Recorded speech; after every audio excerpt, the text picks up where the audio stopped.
Good evening, dear friends. This is the Saturday version of this thing of ours, May the 18th, evening version, 7 p.m., 7:20 p.m., so 7:12 p.m., roughly, Eastern Time. A hearty hello and a hi-yo silver and a welcome to you. We have a lot to talk about, a variety, a cacophony of subjects. We're going to be talking about Harrison Butker. We're going to be talking about a lot of things. We're going to be talking about a fellow by the name of Andrew Linder. And you can say, who is that? This is one of the most remarkable young men that I had the opportunity of meeting today, and I will tell you about that, why this is so critical, and why all this matters. We're going to be talking about Charlie Chaplin and what we've learned about that, and how do we apply Charlie Chaplin to podcasting. We're going to be talking to street parades, how I see a revitalization of community, of people coming back, coming out of the recesses of this horrible world that we lived in post-COVID. Also, we're going to be talking about some wonderful news, I think, regarding, well, a celebration of incoherence. I'm going to tell you about something that I saw from a lot of young people who are trying their best, I guess, to make a statement. But it was one of the most ludicrous statements I've seen regarding the Israeli-Palestinian issue. And this is one of those things where I don't understand why people don't care more about trying not to be elucid. Why they don't care about paying attention. In any event, dear friends, before we begin, let me say, first of all, please subscribe. Make sure you are subscribed. Make sure you are a part of this. Make sure you are connected to this. Make sure you like these videos. Make sure you are a part of the notification structure, because it's so critical to us and to you. And before we begin this very, very, very important and critical world, listen to me now, especially with what's going on post-COVID. Listen to this one. This one is really important about what you do if they do a COVID round 2. What are you going to do? Pay attention. Pay attention. It blows my mind that more people aren't talking about this, that everyone's not talking about this.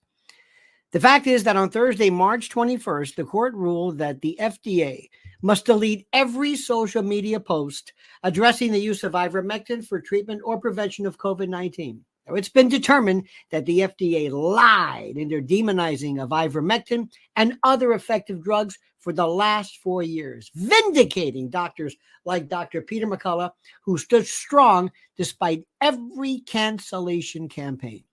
But the question is, okay, how do I get ivermectin or hydroxychloroquine, HCQ? Most doctors still won't even consider prescribing it. Remember, there will be a next time. And the wellness company's contagion emergency kit, complete with the McCullough protocol, has you covered. The only one of its kind, this prescription emergency kit provides you with a carefully selected assortment of effective medications for COVID-19 and other respiratory illnesses. Ivermectin, hydroxychloroquine, HCQ, Z-Pak, Tamiflu, and budesonide, along with a nebulizer, so you can rest easy knowing that you have emergency meds on hand, along with a guidebook for safe use. The Wellness Company's Contagion Emergency Kit is a must-have. Go to twc.health/Lionel and grab your Contagion Emergency Kit right now. That's twc.health/Lionel and use code Lionel to save $30 and free shipping at checkout. Kits are only available in the U.S. How poignant is that? How poignant is that? Pay attention to that one, dear friends. Now, as we move on, let me remind you of a couple of things. And first and foremost, number one, this morning, Mrs. L and I, immediately after our morning show, went to Central Park. And I got to tell you something. It was one of the most beautiful days you have ever seen. It was, first of all, the park was packed, and we had about 100 cops from the UK, from Essex, I think, or Sussex. They were running with their bobby helmets and the whole, it was packed. And then there were, more people than you could just imagine. They had an aid run. It was the most beautiful thing in the world. Most beautiful, beautiful thing. The weather was terrific and the park was filled and it was wonderful. Well, we went to see a young man who was a member, was he a member of the Capitol Police who ran from Santa Monica? It's called Pier to Park. From Santa Monica, correct? Yeah. Santa Monica Pier to Central Park, over 3,100 miles, with a 15-pound pack to symbolize the struggle and the burden that victims of human trafficking have.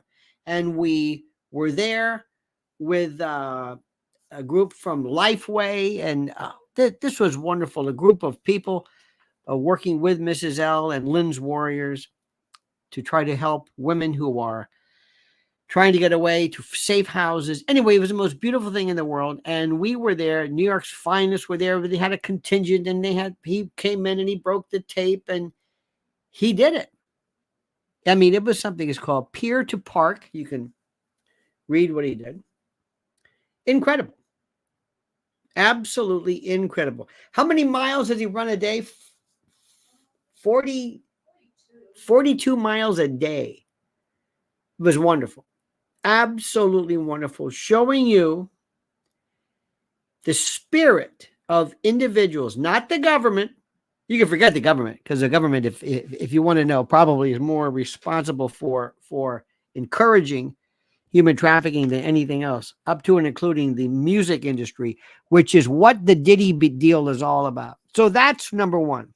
Keep that in mind. Very, very critical. Number two, I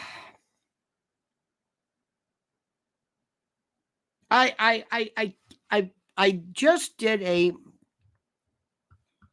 if you are a member, a Lionel member, you will see a drop in, or I did a video, a piece on this man that I respect and I like him, Harrison Butker. He spoke recently before some folks. He gave a speech, and it was to the Benedictine College graduates over the weekend. He appeared to be rooted in his Christian values. Jones and Cole Beasley were two of the few players in the league who are related to the NFL. Anyway, 2 weeks, people are expressing support. And basically, he said the following. I'm going to play this for you. And the reason why I love it is, number one, it pisses everybody off. The enemy of my enemy is my friend. And if the radical left, if these rat bastards are upset by this, then I'm for it 100%. You must be right, because you don't catch flack unless you're over the target, and he's over the target. And I think it's wonderful and good for him. God bless him for being 100% over the target. Good for you. Now, what did he say exactly? What did he say that was so horrible? What did he say that was so problematic? What was it? What was the big deal? What? What made everybody so upset? What? Well, you tell me what he said that's problematic. Ladies and gentlemen of the class of 2020. Try this. At the edge of the rest of your lives. Each of you has the potential to leave a legacy that transcends yourselves and this era of human existence. Okay. In the small ways, by living out your vocation, you will ensure that God's church continues and the world is enlightened by your example. For the ladies present today, congratulations on an amazing accomplishment. You should be proud of all that you have achieved to this point in your young lives. I want to speak directly to you briefly because I think it is you, the women, who have had the most diabolical lies told to you. How many of you are sitting here now, about to cross this stage, and are thinking about all the promotions and titles you are going to get in your career? Some of you may go on to lead successful careers in the world, but I would venture to guess that the majority of you are most excited about your marriage and the children you will bring into this world. Now, wait a minute. Your marriage and the children you bring into the world? But what do you mean, children? We want abortion rights. Dobbs, Roe, Roe against Wade. Isn't that what we're all about? The termination of human life, the expunction, the expurgation, the human bowdlerization, the ablation of human life. Isn't that what are you talking about? Having babies and being a wife? Wait a minute. That's gender shaming, or I don't know what the hell that means. Be a wife. You mean married as to a man? You mean traditional? What the hell are you talking about? What are you talking about? Don't you love this? By the way, he's at a Benedictine college, and last time I checked, he can say any goddamn thing he wants. I can tell you that my beautiful wife, Isabel, would be the first to say that her life truly started when she began living her vocation as a wife and as a mother. As a wife and a mother. Good. I'm on this stage today and able to be the man I am because I have a wife who leans into her vocation. I'm beyond blessed with the many talents God has given me, but it cannot be overstated that all of my success is made possible because a girl I met in band class back in middle school Good. would convert to the faith, become my wife, and embrace one of the most important titles of all, homemaker. Homemaker. I love this. Love this. Oh, they're going. Imagine these pink-haired freaks with their my pronoun is with the studs in the nose, and good for you.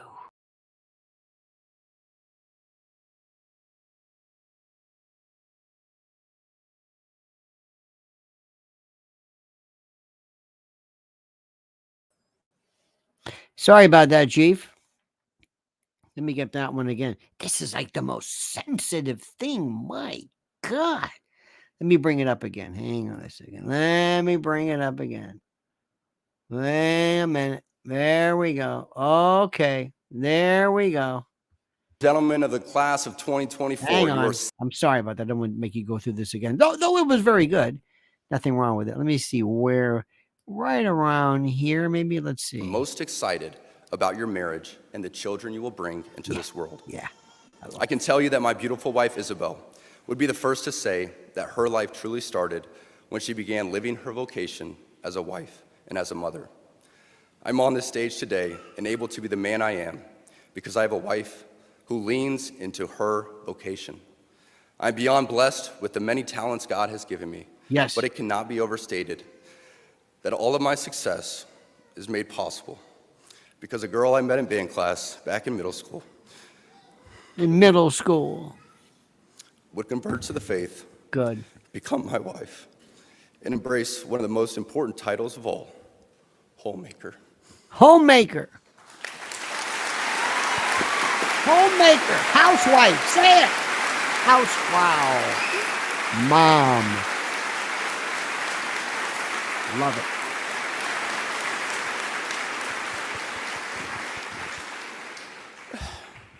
She's a primary educator to our children. Yep. She's the one who ensures I never let football or my business become a distraction from that of a husband and father. Yep. She is the person that knows me best at my core, and it is through our marriage that, Lord willing, we will both attain salvation.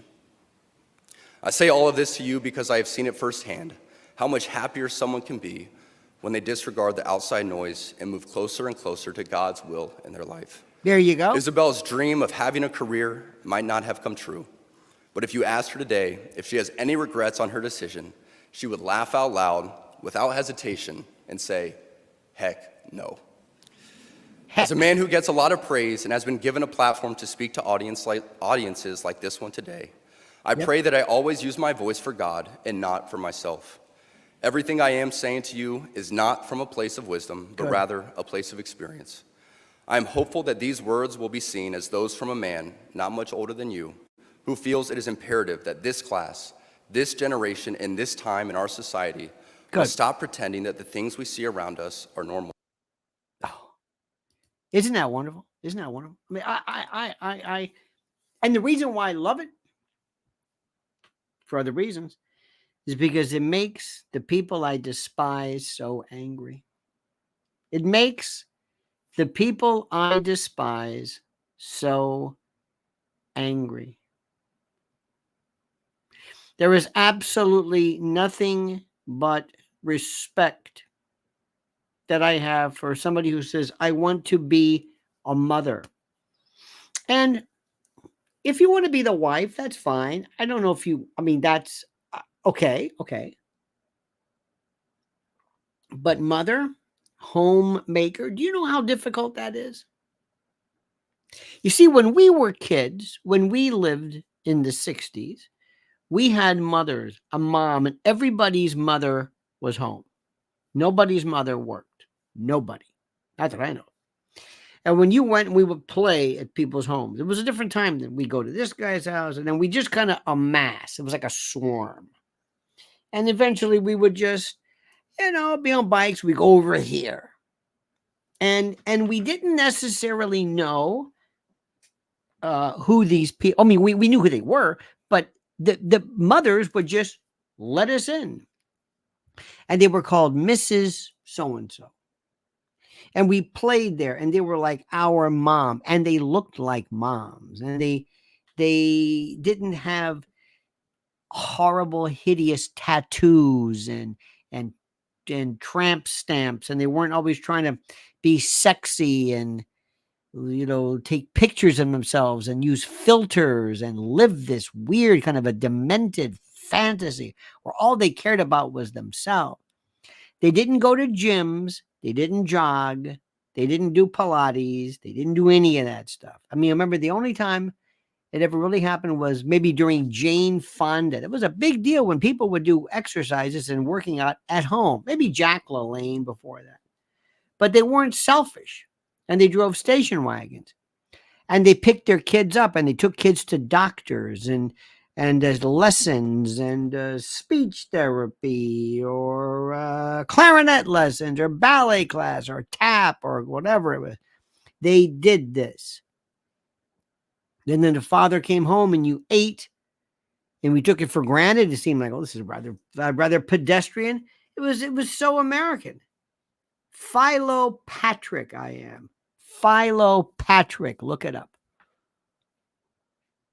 And I don't know, somewhere along the line. Now, by the way, I don't think that's exclusive. I think there are people who can help in many other ways. We saw some marvelous nuns today who are part of is it Lifeway League or Lifeway Network? They were wonderful and still are, devoting their life to God in a different way. And if you don't want to have children, that's fine too. That's fine too. If that's what and if you don't want to get married, that's fine too.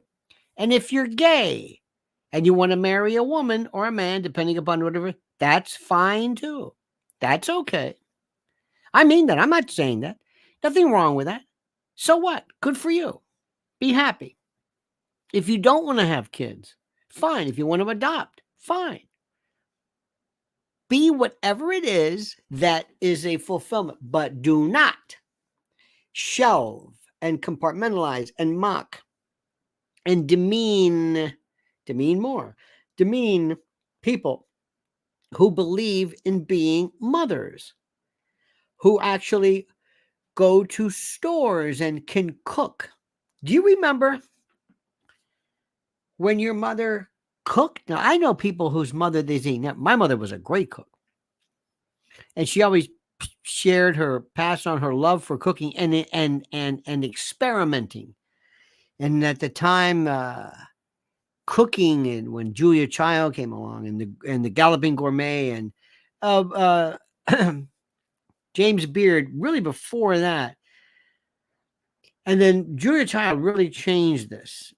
And mothers had to do things, and they had soap operas, and it was very 60s, very, very 60s. And they looked like mom. And I think, and I say this with all due respect, I think They were beautiful. I think they looked like women of their age. I think they looked like, I remember, I can see pictures in my head. In my head, I can see them. Pictures of during birthday parties. We would always go to a birthday party. And I can see the mothers standing around. And they must have been just in their 30s. Maybe late 20s. They looked old. They weren't older looking. They were mature. They had responsibility. And everybody's mother was like your mother. You know what I mean? You spoke of Mrs. So and so, or you spoke of whatever. It was just, and it was honorable and beautiful and important and proper and critical. And it was, if that was what you opted to do, fine. But today we don't want that. We don't want that because there are people right now, we want to destroy the genders, and we also want to destroy women. Do not kid yourself. This is not about anything involving the liberation of women. This is about men wanting to destroy women. Men, Rachel Levine's encroaching into women's work. Men destroying women's sports. Men dressing up like women. Okay, fine, you're trans. That's terrific. But it's not. Now, women, if you think about this, women being men, nobody cares. Nobody cares. Chaz Palminteri, name for me. How do you name to me the famous cases of women turning to men? There was that Ellen Page, or whatever her page, right? There was Chaz Palminteri. Who else? I mean, not Chaz Palminteri, Chaz Bono. Chaz Palminteri. Chaz Bono. Or Chaz, or, right? Who else? Nobody. Nobody's interested in that. Nobody pushes that. Nobody's interested in that. Trans always means men co-opting or seizing upon the identity of a woman. You don't see the other way around. For some reason, I don't care. How about women trying to not interfere? Women becoming a part of the NBA. They can't. Why? Because they suck.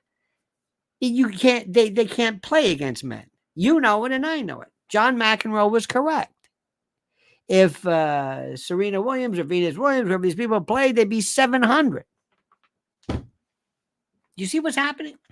So this guy comes across Harrison, and all of a sudden he's saying things like, whoa, whoa, whoa. He is saying something which is wonderful. And I believe only one thing I would add, if you don't want to do that, don't feel like you are irregular, atypical, strange, or what have you. That's all I'm saying. Do not feel like that's critical. That is not important. Be whatever you find fascinating. And I laud it. I praise it. I love it. And even though there was not one shred, one item of substance, one scintilla, one atom of anything in me that you would call recognizable faith, religious faith, and whatever it doesn't matter. I respect it. And I love the idea of people believing in faith, exercising their faith, believing in something, getting themselves out of the equation, getting enough of this solipsistic. We live in a world of narcissists. And by the way, if I hear one more narcissist YouTube channel, I'm going to scream. I know all about narcissists, okay? You understand this? I don't care about this anymore. So good for you. And all these people are going crazy over that. You could say anything you want, Harrison, at a Catholic congregation. Say whatever you want. Anything. Now I got to tell you another one too, which I think this is coherent. This is Alden and I were driving along right around 56th and Broadway, right? 56, 57, right around there. 56 and yeah, between 56 and 50. Yeah. 55 and 56, correct. Lo and behold, there was a group of people, young people, wearing the keffiyeh, masks, with their drum, and I'm thinking, what is this? What is happening here? What is this? Where is this noise? It sounds like a protest. And there were a bunch of young people, maybe 10, maybe, in front of the Universal Music, the music label, with the sign, Zionists out of music. Did you hear what I said? Zionists out of music. Now listen to me. Do you have any idea what the hell you're talking about? Do you know how stupid that is? What the hell does Zionism in music have to do with the plight of Gazans basically in the middle of a massacre? Do you expect there to be anything even remotely? Look, there's one thing for you to say, stop funding Israel. Okay, if that's your thing, you can say, all right, there's something that can be done easily. Stop funding Israel. Stop funding Israel. And it ends. Zionists out of the music business? What does that even mean? If I didn't know better, you're a bunch of agents provocateurs put in there to diminish, minimize, and destroy the legitimacy and the rational bases of, I think, pro-Palestinian protesters. That's the most stupid thing I've ever seen in my life. You're going to do what? Universal has to disengage, disgorge, disentangle, disband Zionists from what? Wait a minute. What? Zionism is not against the law. Zionism is not against the law. You can say whatever you want. You can argue with it. That's fine. It's not like they're making it sound like this is like Zionism, communism, Nazism. It's not. We're losing our mind. So you got Harrison over here. He's getting grief because he merely says, I think women. But yet these people protesting Zionists out of the music business. It's the most ridiculous. What does that even mean? Hey, good news, all you folks in Rafah, ready for the big attack. Guess what? They're protesting against Zionism in the music business. Yeah, they're on 56th Street, whatever, in Manhattan, in front of the Universal. Yeah, they're good news. Hey, great. Because I know Zionism in the music business, in the music labels, is a real problem for you as you are basically barely hanging on. Subsistence, famine, disease, death, horror. I know that your big concern is Zionism in the music business. This goes to show you when children who have nothing better to do can contaminate portions of an otherwise legitimate cause.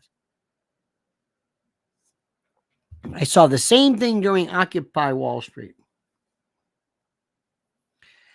The case became incoherent.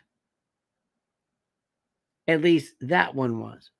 But let me remind you, in the world today, in the world, not here, because Americans are clueless, there is an absolute, very powerful voice, a powerful, powerful voice that speaks on behalf of Gazans. This is absolutely serious business. By the way, Barbara Bartolini is a new member. Barbara, welcome aboard. Have some crumb cake. Now, before we move on, my friends, I want you to listen to this other important and critical word regarding a critical story, and that's involving food in the event of famine, in the event of stores closing, in the event of supply chain disasters, or some type of ransomware breakdown where, remember that one weekend, there were gas stations closed because of ransomware. And if you can't move, if there's no truckers, if there's no delivery, there's no food. And when there's no food, they will close these stores to avoid problems and riots, and the insurance companies will say, close them down. We can't stay open. Can't. We don't want to entice and be the epicenter for unrest and the like. So listen carefully, my friends. Listen very, very carefully to these important, these critical words from our sponsors at preparewithlionel.com. It's no longer a question of if something catastrophic is coming, it's when. And while you still have some control, what are you going to do about it now to prepare? Well, your first step is going to my website, preparewithlionel.com. And for a limited time, take $200 off a 3-month emergency food supply. My Patriot Supply is equipped to help you and your family to prepare. They've helped over 2 million families already.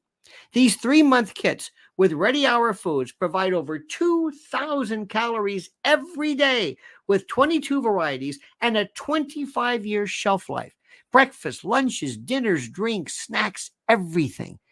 And they're sealed inside 6 rugged waterproof buckets, and they're over 120 pounds of food. So take advantage right now and go to preparewithlionel.com, preparewithlionel.com. One more time, preparewithlionel.com. My friends, today it was, I said, a beautiful day as Mrs. L and I were walking back from Central Park. We went down 9th Avenue and right there in Hell's Kitchen, and lo and behold, it was the time for the annual 9th Avenue Food Festival. It was wonderful, and it's better. Years ago, they would have like tube socks, and I bought this thing of garlic powder one time. It's like, I think I had to. I never got. I don't know why the hell I bought it. It was.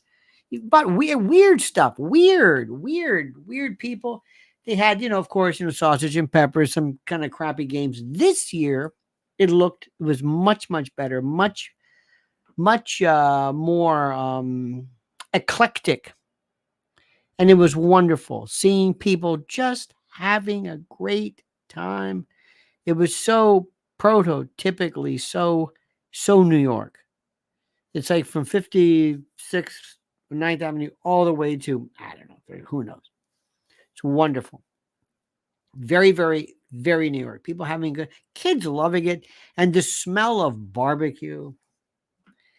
There was a place called, I put it up on it said the Jerk Off Grill. No, Jerk Off the Grill. It was jerk chicken, but the smell of barbecue. Oh my God, I just love that. I just loved it. And I'm telling you, it was the most beautiful, beautiful day. It was exquisite. Absolutely, positively exquisite. Now, we also noticed some things which are interesting. During the course, I came across, I was watching, and don't ask me how. But I've come across these various things. Ladies and gentlemen, Dr. Murph is here. Dr. Murph says, my mother always said the gym was silly. She said managing the house, garden, and us kids was all the exercise anyone needs. Dr. Murph, and by the way, thank you. You're absolutely correct. They always talk about gardening. People gardening, bending over. You don't need to be running necessarily for bending and stretching and the benefits of being outside. I absolutely agree. And I'm going to say this again. And it, of course, has to do with the fact that this is what I remember. This is what I grew up with. But I think women were more attractive when they looked like women. And they acted like women. And they were mature. And we didn't have, and also, Dr. Murph, there was this thing where we might have had, and I swear to God, we might have had we had a lot of like picture books, where you go and you keep the, photo albums. And you took a picture, you wait till you used up the roll of film, and we would go to Eckerd's and get the film and put them in it. And we did not constantly look at pictures of ourselves. Constantly. Our mothers were always saying, Mom, what are you doing? I'm looking at myself. Why are you doing this? There's this thing now on YouTube, I guess, where people are they're dancing in their, it's like they have this mom where it said, this is the mom, this is the daughter, and it's like, oh boy, isn't the mom, isn't she so young? And I'm thinking, this is all she cares about. This is all, we didn't have pictures of ourselves then. We didn't have pictures of ourselves constantly. We weren't always looking in cameras. Maybe we had a mirror. We didn't even look at ourselves in a mirror. We seriously, if you were narcissistic, solipsistic, whatever the particular istic you were at the time, you didn't have a lot of times for it to manifest. Social media changed everything. You have no idea. I saw something the other day, and nobody understands what I'm saying. If I put a picture of me and I post it, and I have a long white beard, and I really changed the color of my skin. I look like a black man. I really changed the hue of my skin. I have a long white beard, and maybe I have I don't know, make my hair curly or like an afro or something. And maybe I add 30 pounds or whatever. And I put the picture in. And I said, what is that? Oh, that's a filter. What? I used a filter. Ladies, do you use a filter? Anybody have a filter? By the way, Lizzie's got a new thumbnail. Is that what I'm seeing there? I can't. My eyes are. Lizzie's got it very nice. By the way, walking is the greatest thing in the world. Walking is one of the greatest things in the world. I don't know why people think you have to run. I don't know where that came from. Do you think that marathon runners live exceedingly, they live longer than others? No. No. Well, I mean, not that that's the sole criterion for this. But anyway, so if I did this, if somebody said, hey, why do you have a long white beard and an afro, and you look like a black man, you change your, oh no, that's a filter. And they would say, no, that's not a filter. You change the way you look. So I know people who will drop 50 or more pounds.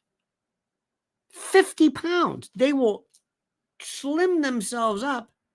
I don't even know who, and they call it a filter. It's like, that's not a filter. That's an adulteration. You don't look like that. Filter might be smooth out this, darken the shade, maybe I don't know, maybe blur a picture, sharpen a picture, remove the background. That's a filter. Shaving 60 pounds off you is not a filter. That's camouflage. That's not you. It's like me looking like Uncle Remus or something, or looking like Van Johnson. I don't look like that. It's not a filter. Do you hear what I'm saying? There are people who are saying, no, I want to look like that. You don't look like that. This picture you're posting, that looks like, it doesn't even look like you. It's a filter. God damn it, it's not a filter.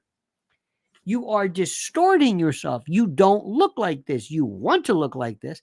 Well, it doesn't matter. If I post it, I look like it. Do you hear what I'm saying? You people, not you people, but they talk about narcissism all the time. There is something weird that's happening here. There's a detached reality where people are saying, I want to look like something else.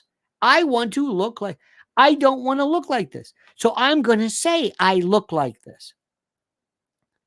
But you don't. You're not fooling anybody. It doesn't matter. I don't live here. Listen to me carefully. I live in Instagram. I live in Instagram. where I put music behind me, where I live there. You don't understand. It's a place I go to and I look at it and say, oh, look how happy I am in that. There's music behind this and there's stars. Remember when it is demented? And when I was a kid and you were a kid, we had maybe a snapshot. Did any of you do, what's that called? What was that thing called? Malls, fashion shot, fashion. Oh God, not fashion. No, huh? Yeah, remember that with the glam shots? There was a name for it. You go in, and people would. They had this one style where you would turn your head like you broke your neck. What are they called? You know what I'm talking about. Come on, what's the name of this called? Not fashion shots.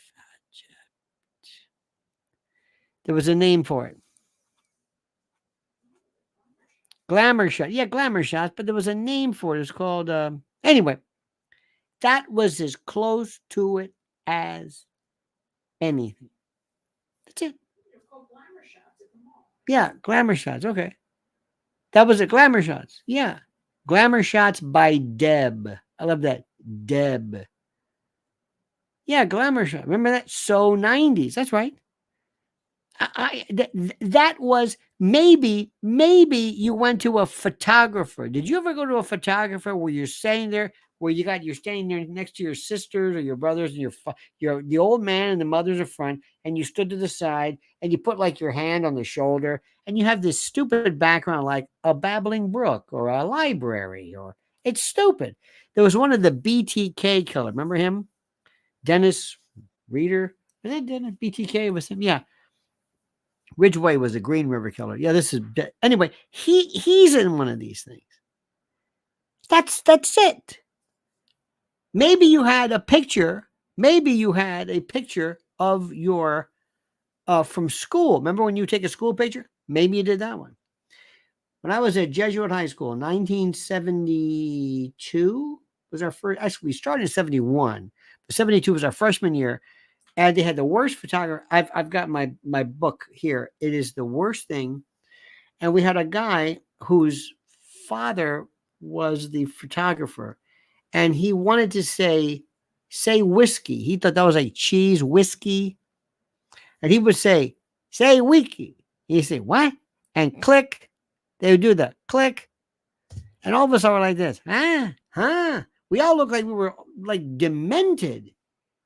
So I remember bringing my pictures home, and my mother, nah, it's okay. I said, don't you want to pick? We didn't have pictures of ourselves. Today, you've got 1,000. Liz Solak says, I forgot how long to cook corn on the cob and the husk in microwave. I did it last year, and it came out perfect. Look at Liz. Very, very simple. I say 3 minutes. Very, very, very simple. You know how you cut the end off and you squeeze it? I do a video on that. Did you see my video on corn? It's the greatest thing in the world. Corn on the cob is, but in the husk is the greatest. Let me find that for you. If you go on my, it sounds very, very simple. Kind of a simple thing. It's also years ago, there was a way we used to make roast beef that was perfect. But in any event. So, as I was saying, it's 3 minutes, by the way. Liz, Miss New Thumbnail. Now, as I was saying, I know you don't understand the picture. It's the most profound thing you can imagine. I'm telling you. It is so demented. It is so scary. It is so significant. But it's so, you're so used to it, you don't think anything of it. You don't think anything of it? Anyway, so I was watching something, this wonderful piece on Chaplin. Charlie Chaplin changed everything. Charlie Chaplin changed everything. There was nothing Movies were just, they went from vaudeville to movies. He was international. They were silent. You didn't need to know how to speak English. The voices were, it didn't matter. He was a genius. He created the medium. Now, one of these days, if you live, I'm sure you do, you will live. If you talk to kids, you're going to say, we were there during one of the greatest revolutions of all time, and that's the information revolution. The only people who ever told us what was happening was somebody from one of the three networks. And then this thing called the internet came along. And all of a sudden, you could take a picture at home. You could set up, you could take your computer like this, put a light on, have a microphone, and you are giving the news. And if somebody likes you, why is Joe Rogan so popular? I mean, I could force myself, but I don't know why he's that popular. I don't know. Why is Lex Friedman this popular? He is becoming greater and better than anything else. I don't know. I can give you an answer, but I think there are other people who are interesting as well. Do you recognize the fact of what this means? So what I'm trying to say is, Charlie Chaplin came along and he said, I'm going to invent this thing called movies. Nobody even knew what they did. It was always melodramatic. It was over the top. It was exaggerated. It was all kinds of stuff. But he decided about lighting. Then other people came along and they showed their own genius, their own style, their own means of precision, their own style. And it's the style part, which is the most interesting to me. Not the fact that you're doing it, but there's a style. So one day, maybe you don't realize it, when you see things that are happening right now in the world before our very eyes, what you're seeing is like somebody watching the advent of silent movies. What we're seeing right now is so important and so critical. If you want to see what's going on regarding Tiffany Henyard, Tiffany A. Henyard, I got the T and the receipt. Please watch I'm fascinated by her. Fascinated. The best stuff is not what you're going to see on TV, but what citizens put together. This is revolutionary. This is revolutionary. What we're seeing right now is and everything that people thought about regarding news is over. Everything. It's done. The influence, the bias, it's done. And it's one of the greatest things ever. And you're a part of this. You're seeing this. It's not just me, but it's a lot of other people showing their stuff. This is monumental. Oh, and by the way, as I was walking by, we were driving by today, we saw the Universal Records Studios or music. I thought, you don't need that. You don't need to. In the hood, there's a place called the Power Station, where Rick Beato goes there, and a lot of the big stores, Electric Ladyland. Well, there was one place, it used to be La Barbe on 57th Street, but that was one of the studios. Electric Ladyland was there, and there were a lot of the Gibson Hit Factory and all this stuff right around here. You're not going to need this. You don't need to go in there. You don't need to go in there.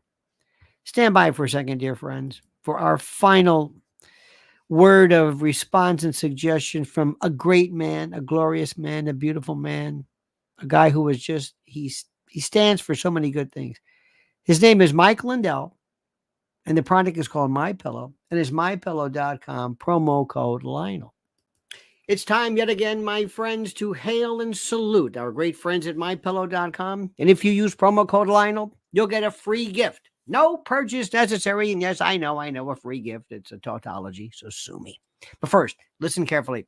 Check out their $25 extravaganzas. Premium My Pillows, Queen and King, My Pillow 2.0, My Pillow bed sheets, the lowest price ever. Sandals, slides, slippers, 6-piece towel sets, 4-pack dish towel sets. Simply and absolutely unbelievable.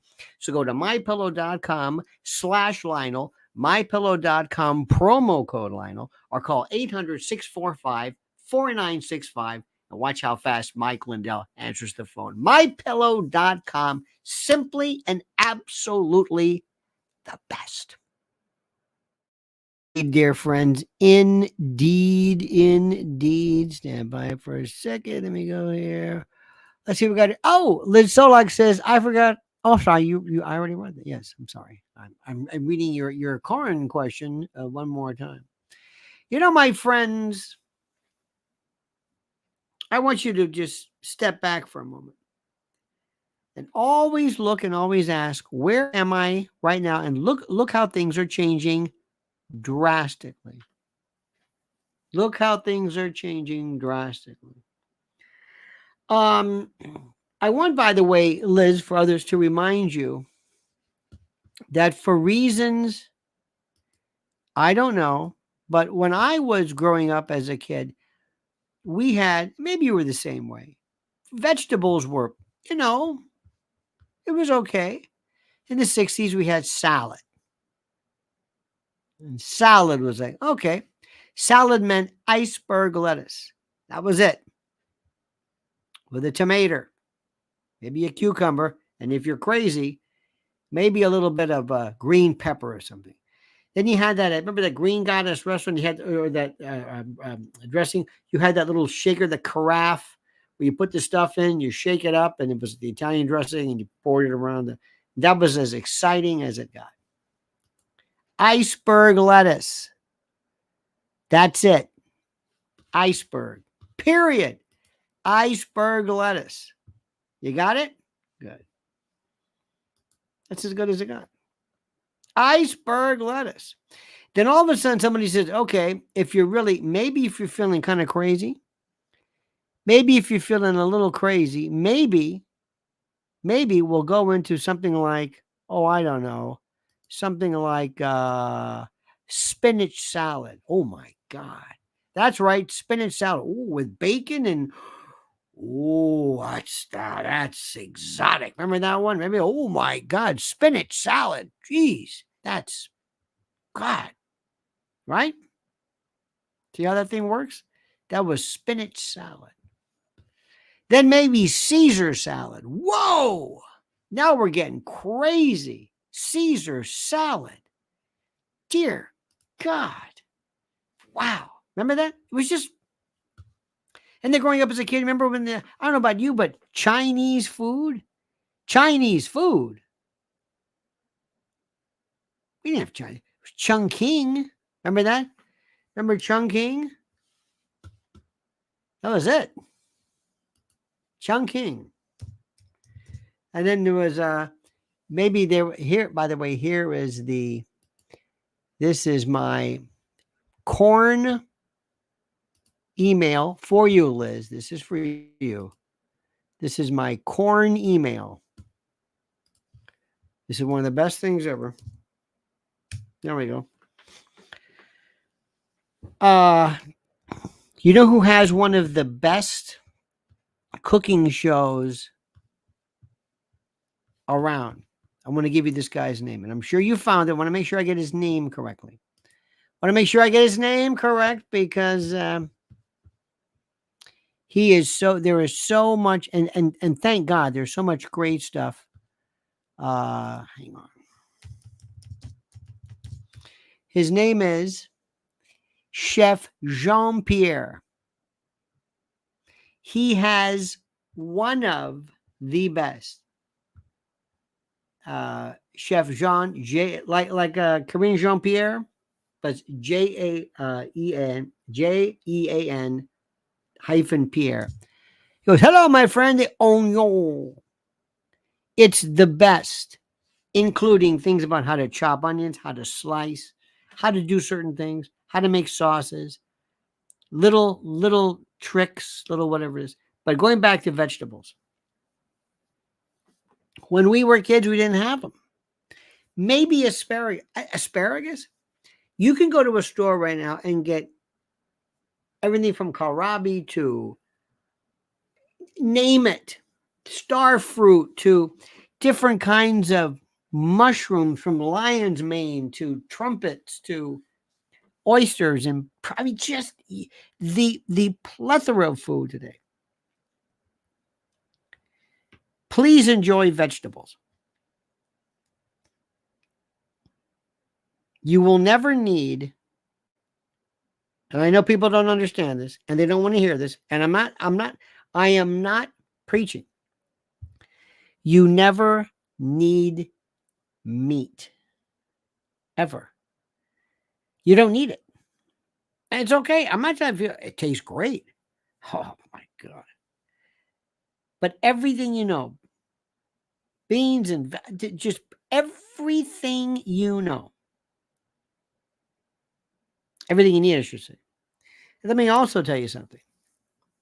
And while we're on this subject, if you really want to lose weight without trying, if you really want to, really seriously, eat as much as you want till you're satisfied.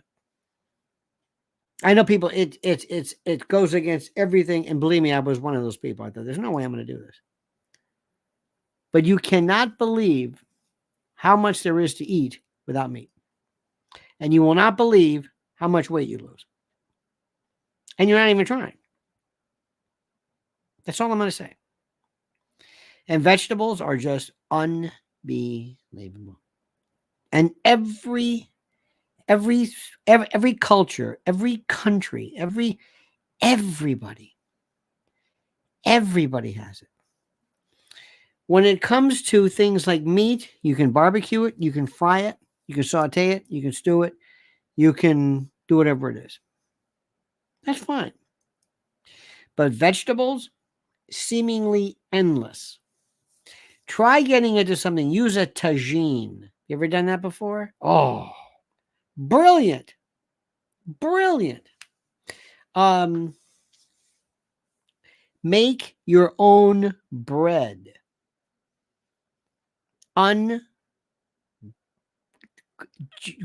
Unreal. There is nothing in the world, and it's so easy. No bread maker is required. And everything you need to know is on YouTube. Everything. Start at whatever level. And that's why I think it's important. I don't think it's just women, but I think men. You should be able to know how to cook for yourself.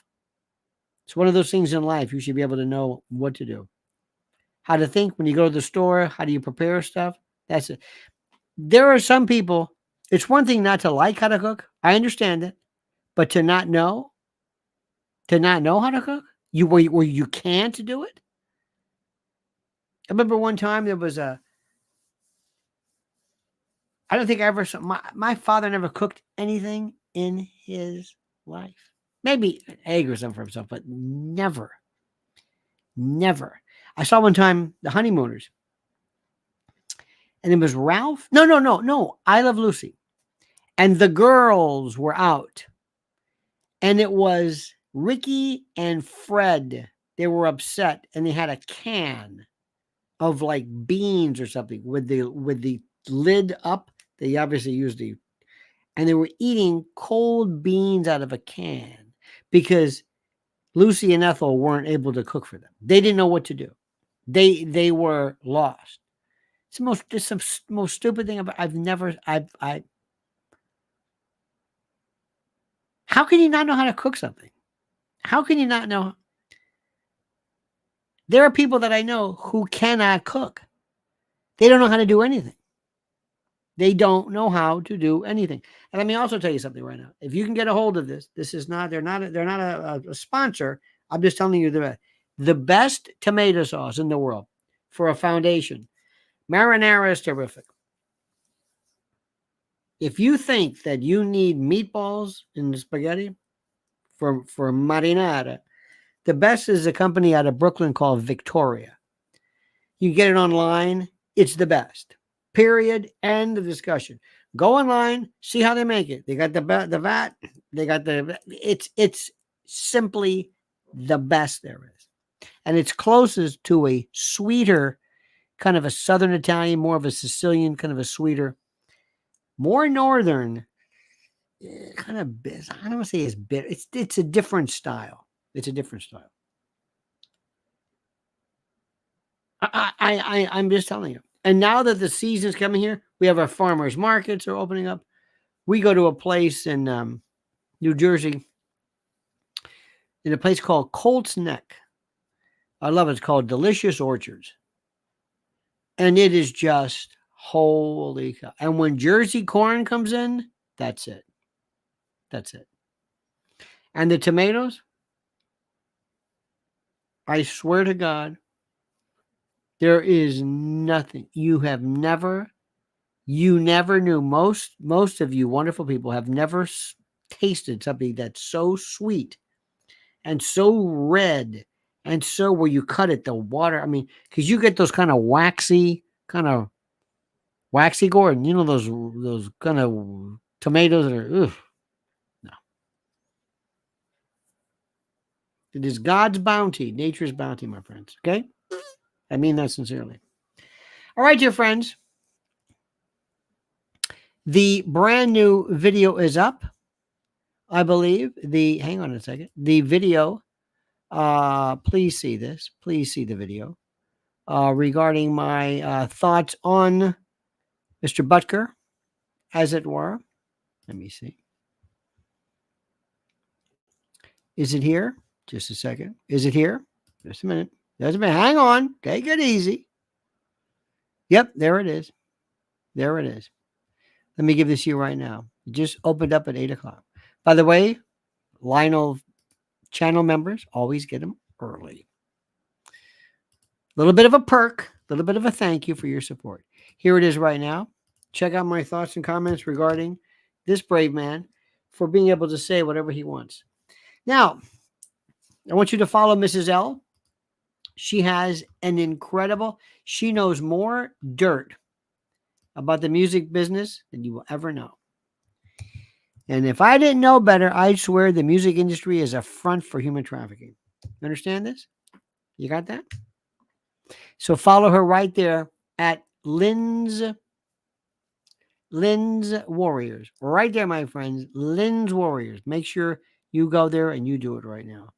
And make sure you're subscribed here to Lionel Nation. All right, my friends. Again, thank you. Lizzie Solak, thank you. Dr. Murph, thank you for your incredible kindness. And Barbara Bartolini, our new member, thank you as well. We'll see you tomorrow, my friends, at 8 a.m. And until then, remember these wonderful words, these final words, this valedictory, this idios, this sayonara. Remember, the monkey's dead. The show's over. Sue you. Dead.